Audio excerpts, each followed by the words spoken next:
Welcome back, ladies and gentlemen, to the World Championship Series North America. We are about to finish up this group. As we are in Group B, I'm Nathanius, joined by Jeff in control, John Vincent Robinson. Oh, wow. As we get ready to finish things up here. This is a great match.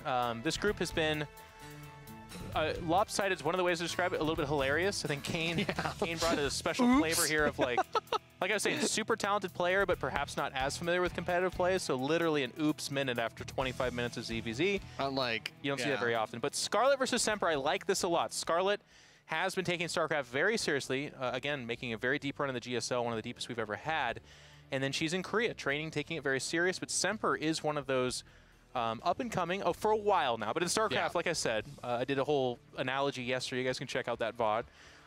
Where it takes a while. You don't just like, it doesn't happen where someone's like, you know what, I'm going to try out StarCraft. And they're like, qualified for the GSL, what do you know? Like nobody, that doesn't happen. It takes a long time. So Semper is a player we've known to be very good for a while, but is it this WCS where those results start to actually get in there and we start to talk about him beyond just being an up-and-coming North American Terran player, but rather someone that can actually make a dent?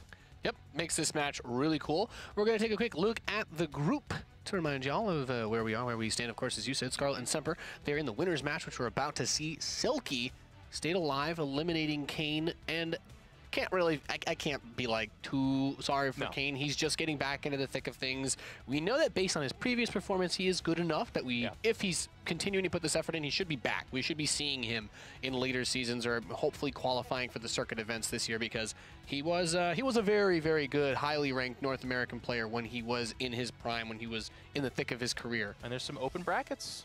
I know that, I think at DreamHack Austin, right? Or WCS Austin. WCS Austin. We can't both.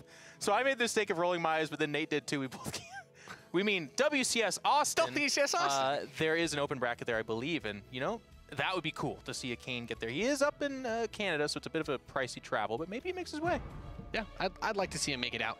And this matchup is very cool. Scarlett and Semper are two players that you will occasionally see talking to each other. They are fans.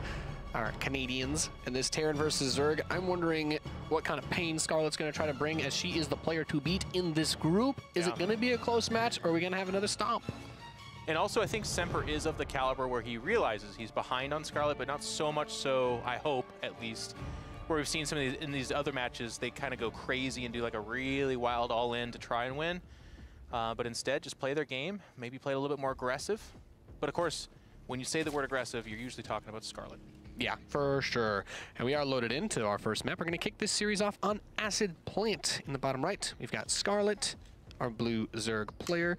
And in the top left, we have Semper, our red Terran. Unsurprisingly, Barracks Gas. I mean, Semper, based on the match that we saw him play earlier today, looks like we'll probably have that very straight up, very standard. You know, I'm going to go for the Reaper into some Hellions and try to attack you, etc., and then make your way into this big, long bio game. I do think that will be very difficult against Scarlett because, as you pointed out, she is the player that will get aggressive if he tries to be greedy. If she thinks that he's going to go for some, like, 3 command center, double engineering bay play like he tried to use, which he did use against Silky, then we could see her go for that fast. You know, that, oh, I killed your Hellions and Silky didn't Baneling counterattack, but Scarlett's the kind of player that would. Yeah, and if she believes she's so far ahead too, she'll style on you, which is one of the, it's a fun thing to look out for, unless you're the person playing against her, in which case it gets a little bit nerve-wracking, because if she wants you out of the game, she'll both do it with aggression, but also with style, and be like, hey, you're done, get out. And that's going to get in your head for the next game, so you got to be careful, you got to be on top of your game. Command center is on the way. That's SCV though. Out. You're not a CV scout typically. This is a starport, is it not? I think against Scarlett you do. I think there's nothing wrong with scouting against Zerg players that have aggressive tendencies. Oh, because it is a scout. You don't want to have your Reaper show up and then be like, oh, well, you actually opened with a pool and now 6lings are canceling my natural expand. So I don't fault it too much. Okay, I like that too. Yeah. And it does fall back to the third base spot. I'm keeping my dream of a proxy starport alive. It's a little bit bold after showing the SCV. Yeah. I'll grant you that, but maybe it happens. Not too many tucked away areas, but I don't mind keeping the SCV on that base because you've talked about this as well, as trying to sneak that drone out towards the third base. and that's not going to really work when the Reaper's here and the SCV is also checking that third as well. So the Reaper's going to do its normal thing. It's going to be poking and prodding. There won't be too much more to dive into here unless that Reaper gets some kills or dies. We're waiting for the factory to finish. Most likely we'll have that starport. Semper has shown that he likes to open with a Viking to kill overlords that are out on the map. Yeah, I love that move. Yeah. It's inexpensive. It gets a lot of airspace control. You at least deny some information on your half of the map, but I even like, after the 1 or 2 overlords that die on your half, getting over and pushing the overlords around on the Zerg half as well, because a lot of times that drop play that you're obviously going to kind of get to in the mid game, or liberators or whatever, their effectiveness go down the drain when they're seeing several screens in front of where they want to go land. So it's kind of cool. And the Viking very rarely dies. It really almost only dies if you get sloppy, to be honest with you, which basically everybody does. But Zerg players don't really build Mutalisks against Terran anymore. So that Viking, 99% of the time, will just be allowed to move across the map as much as it wants until there's Hydras, which it can dodge, or very, very late game when the Corruptors come out. But at that point, if your one Viking is still running around, I think you're okay with it dying.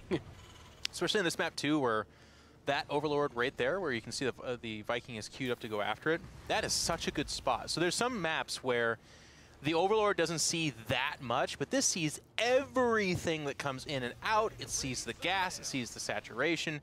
So it has to be dealt with. If you don't float a barracks over there and kill with Marines, you got to do with a Viking or something, but it cannot be allowed to live. It is so easy to harass and put pressure on a Terran when you have that vision. You can see when their doors open. But talking about doors, Scarlett's not thinking about using a normal door. We're going to have a Nidus network planted in here, and this is tough to do because you have that Viking going after the Overlord on the right side. The left side has not been turned into an Overseer, so she's going to need to do that quickly to get the vision that she needs for this sort of attack, as that Overlord is making its way up slowly to the main base.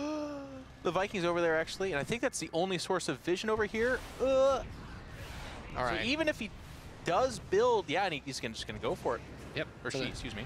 The Nidus network is building the WAM, but there's not really anything back here to deal with it. The Hellions are out on the map.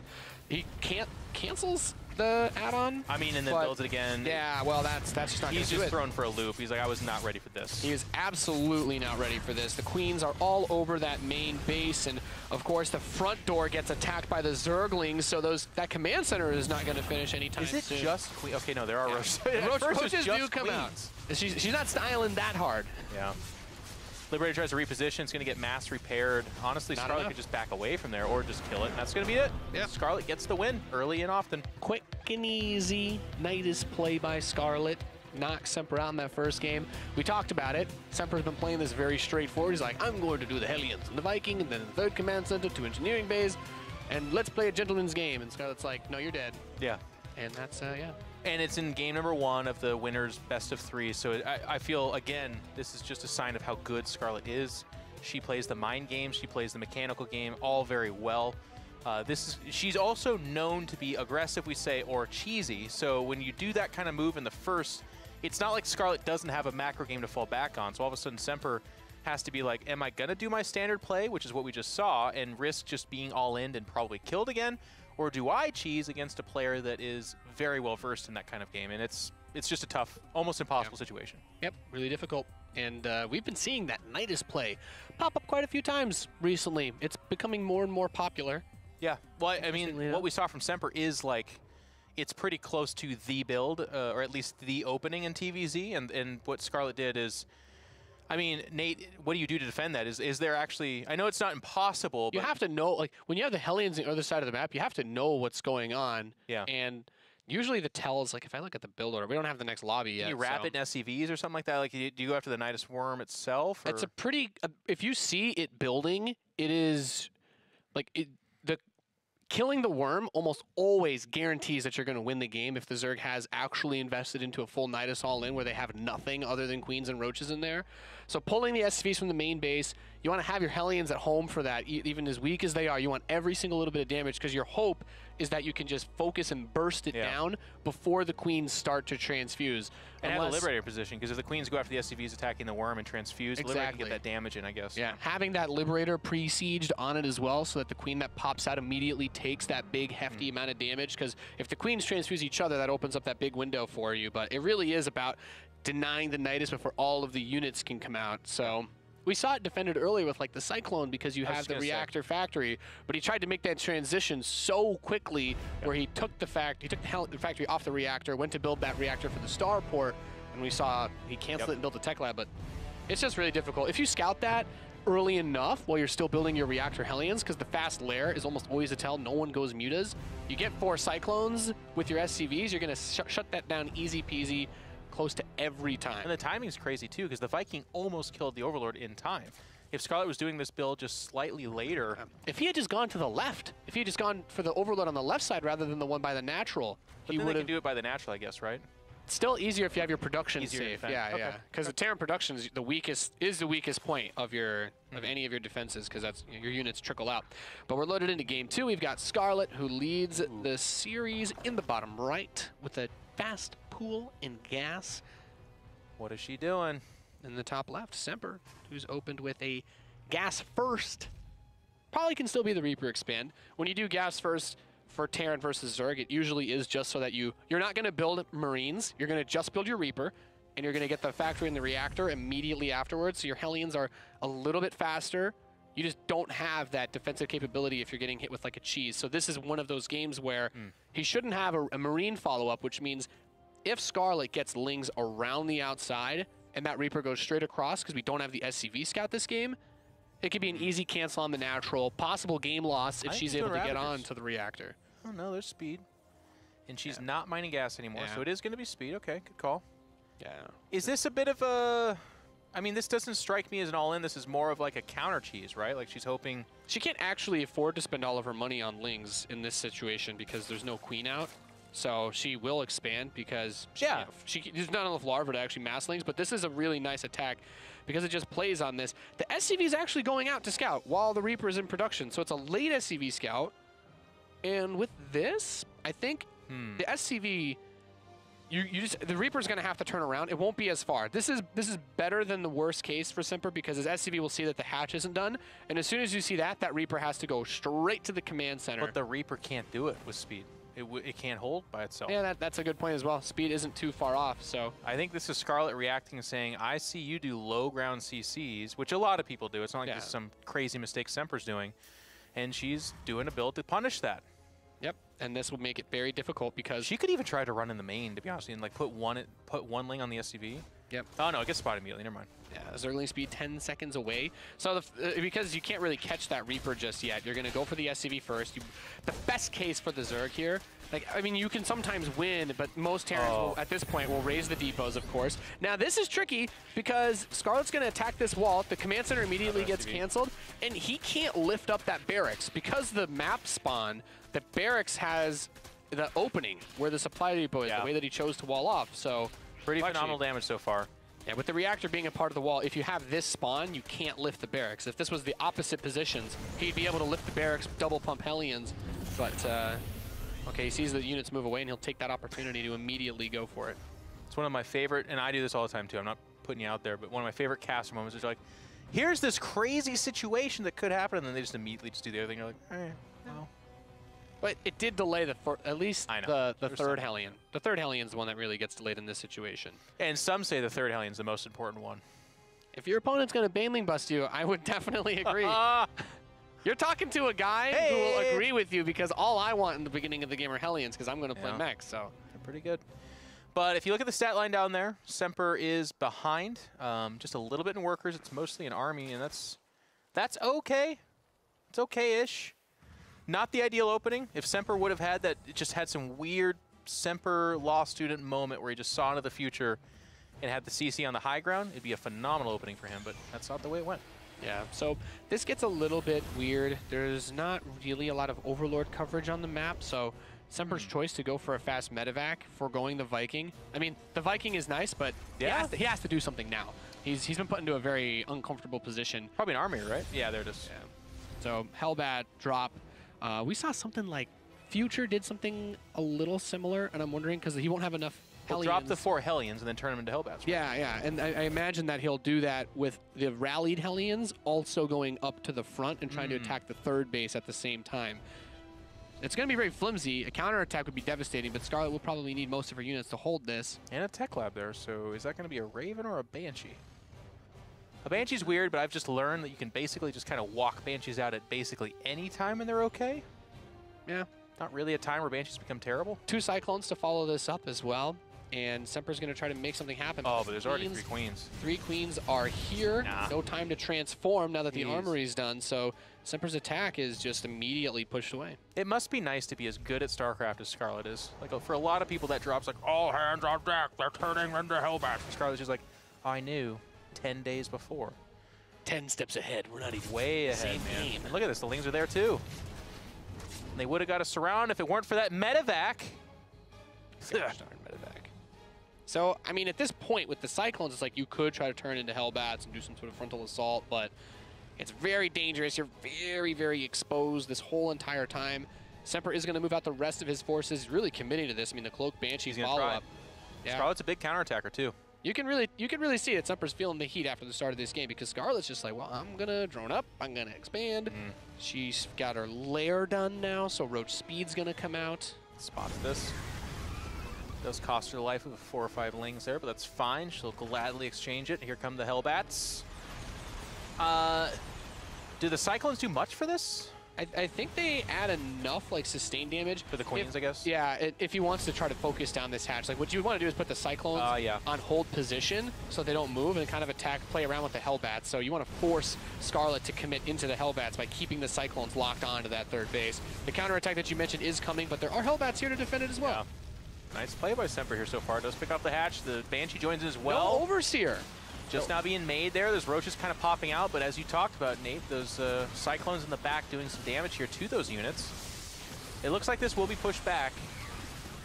And Scarlett's actually way up in supply. Killing that third base was really big, though, because if Semper holds whatever Scarlett does next, if he doesn't immediately die, having this third command center without the Zerg having a third hatchery brings this game back to fairly even footing. 22 drones up, though.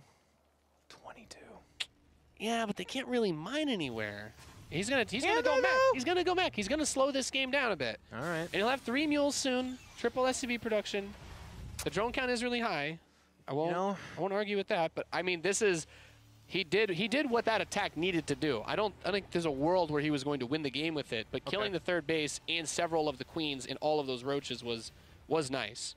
That was priority objective 1. 2 was maybe do more damage, but if he trades out against Scarlett's army and doesn't kill the third, and all those drones can go like mine on it, then it really sucks. Because at least for the build time of this one, these drones all have to long distance mine. Nate, I'm gonna let you finish. I'm gonna jump in here. That's an infestation pit, man. That is a fast infestation pit. Oh yeah. And I'll tell you what.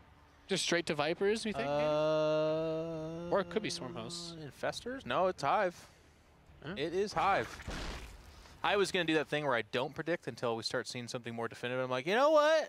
It's still going to be Hive. But it was too late. It was Hive. It's okay. That's interesting, though. She does have double Evo Chamber going as well. So for off of all of that, it's got to be Vipers, right? You cannot. Hydra Viper would be a pretty solid way. She doesn't have a Hydraless Den. Maybe she thinks the tech isn't high up enough that she could probably do it with just Roach Viper. But she's upgrading range. Yeah.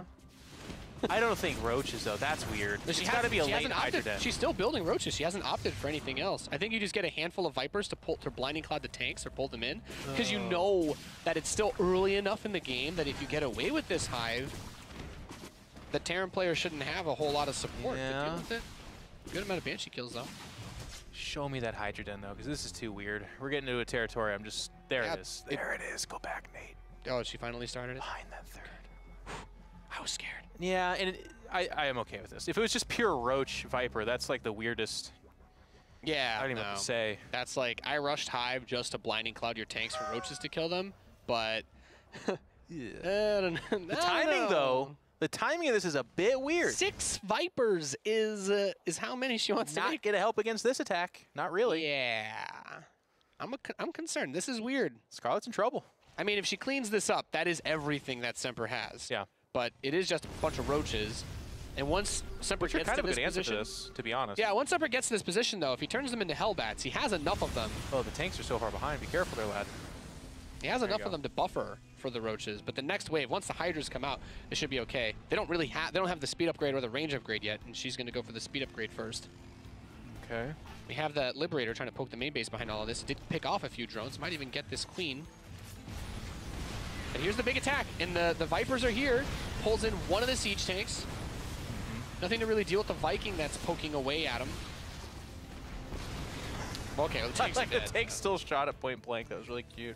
Point blank tank fire. Don't care. The base survives, and now you're like, well, I lost my tanks, so there's not a whole lot over here. Viking production is coming out, and I think Scarlett's just going to try to crank out another wave or two of units. With the number of Vipers that she still has 5 of them left. That's more than enough blinding clouds to push through this army. The Vikings are going to be, I guess, the real kicker. Yeah. Semper kind of downshifted to slow the game down with mech, then came with a surprise attack.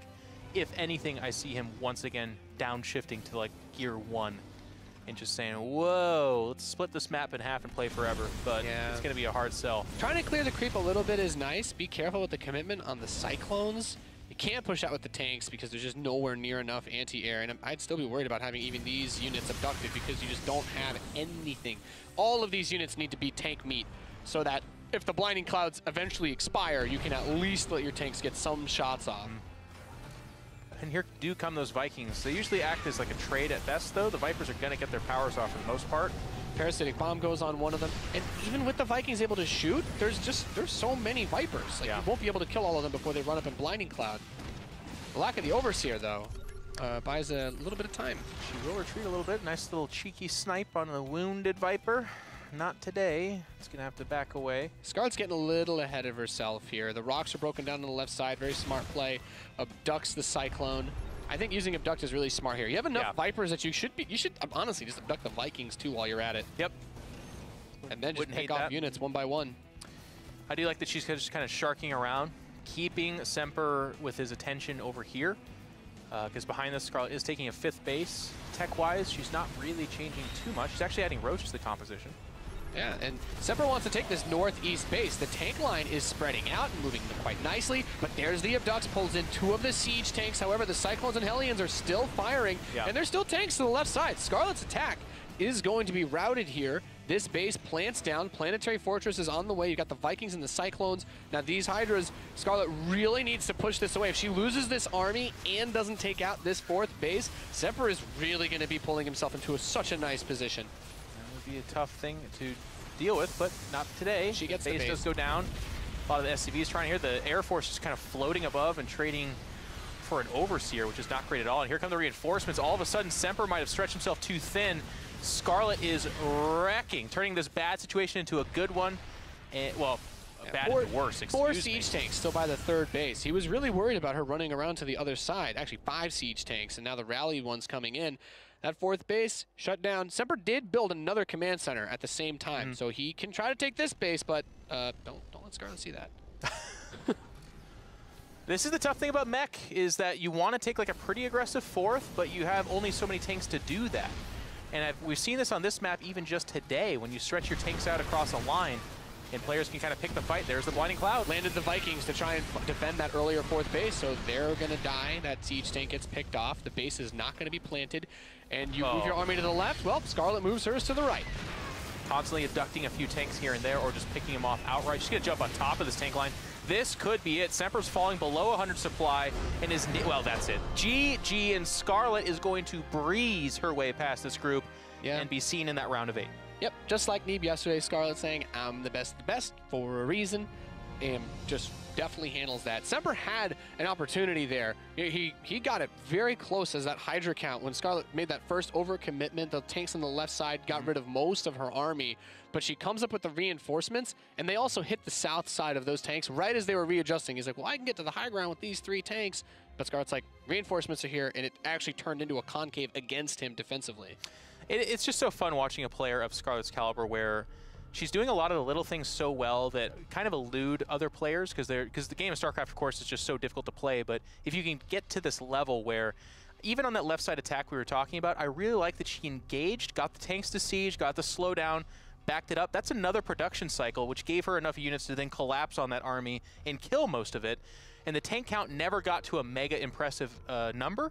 So when it came to defending back at home, just those couple of tanks lost here and there, it goes from 3 tanks defending that 4th to 2, where it could have been, you know, 5 or 6 or something like that. So it's stuff like that that I just really like watching Scarlett just kind of surgically make her way through the game and craft a victory for herself. Really, really cool. Yep. Really awesome game by Scarlett. Semper is going to go down to the decider match where we'll have one more Terran versus Zerg. Semper is going to face off against Silky in a rematch to see who our second player making it out of this group is. We'll be right back with the World Championship Series.